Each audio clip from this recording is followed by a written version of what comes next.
Үшінші аудио. 1940 жылы 5 қарашада қазақ жазуын орыс графикасына негізделген жаңа әліпбиге көшіру туралы заң шығарылды. Қазақ әліпбиінің орыс графикасына негізделген жаңа жобасын ғалым Сәрсен Аманжолов жасаған еді.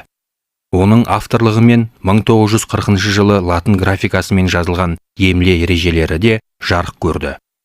Бұл алфавитте 41 әріп, яғни орыс әліпбиінен 32 әріп және қазақ тілінің өзіндік ерекшелігін танытатын 9 әріп болды.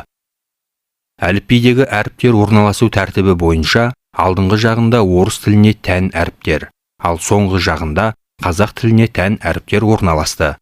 Кейіннен йо дыбысы енгізілді.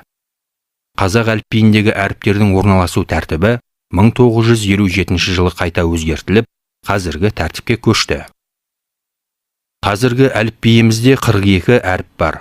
Оның 9-ы қазақ тілінің төл дыбыстарының ерекшелігіне сай келтірілген ә, ө, ү, о, ә, ғ, қ, ң, ха әріптер болса, 33 әріп орыс тілінен таңбалау үшін өзгеріссіз алынды.